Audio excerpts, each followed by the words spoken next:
نے فون کیا کہ ڈاکٹر صاحب آپ نظر نہیں آئے، تو کہتے ہیں سب ناراض نہ ہو جان۔ نمازی مجھے کہتے تھے خیر ہے ڈاکٹر صاحب، کہیں غلط جگہ تبادلہ تو نہیں ہو گیا، کوئی مصیبت تو نہیں آ گئی؟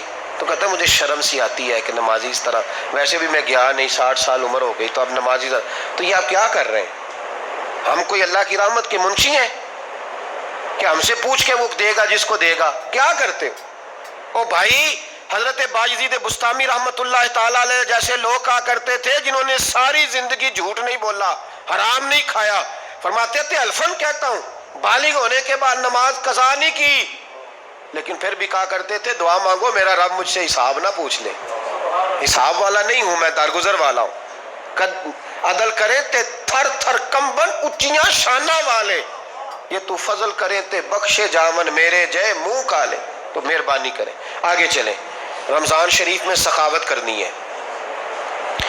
حضرت انس بن مالک رضی اللہ تعالیٰ عنہ فرماتے ہیں جس طرح تیز آندھی چلتی ہے، ذرا مثال دیکھیں صحابی کی کتنی خوبصورت، فرماتے ہیں جس طرح تیز آندھی چلتی ہے نا، اس طرح رمضان میں میرے نبی کی سخاوت چلا کرتی تھی۔ نبی پاک ہر سائل کو دیتے، جو قیدی بند ہوتے نا، قیدی جنگ کے قیدی کفار، حضور انہیں بھی آزاد کر دیتے رمضان میں، فرماتے جاؤ تمہیں آزاد کیا، سخاوت کریں۔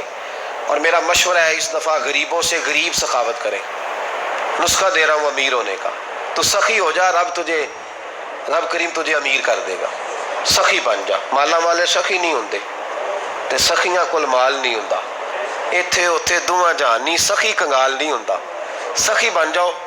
میرے نبی پاک علیہ السلام نے فرمایا بندہ کبھی بھی جیب کا سخی نہیں ہوتا، سخی وہی ہوتا ہے جو دل کا ہوتا ہے۔ غریبوں کو میرا مشورہ ہے کہ 10 روپے دو، لیکن رمضان میں روز دینا، ہر شام دینا، غریبوں کو ساتھ بٹھاؤ، روٹیاں کھلاؤ، افطاریاں کراؤ، غریبوں کے گھروں کے اندر سوٹ پہنچاؤ، مدارس کے طالب علموں کو کپڑے خرید کے دو، جو کچھ نہیں دے سکتا وہ ایک مسواک لا کے دے، ڈیوٹی کرو، اپنے دائیں بائیں غریبوں کا خیال رکھو۔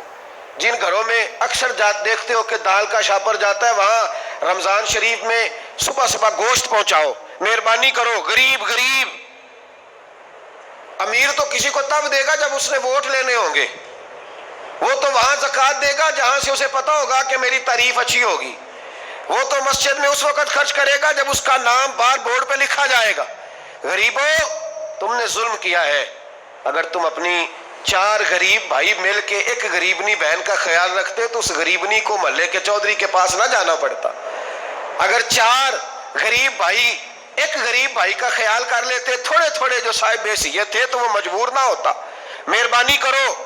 حضرت عبداللہ ابن عمر رضی اللہ تعالیٰ عنہ ہر روز مدینے کے مسکینوں کو ڈھونڈ کے لاتے تھے، فرماتے تھے کہ ان کو ایک تھیلا دینا میں عزت نہیں سمجھتا، ڈھونڈ کے لاتے غریبوں کو اور اپنے سامنے دسترخوان بچھاتے رمضان میں، اور پھر ان پہ کھانے چنتے اور فرماتے غریب کھائیں گے تو میرا اللہ راضی ہوگا، ساتھ بٹھا کے کھلاتے۔ ایک بڑی عجیب بات ہو گئی، گھروں میں ہو جاتی ہے، جن گھروں میں زیادہ مہمان آتے ہیں وہاں یہ مسئلے بن جاتے ہیں۔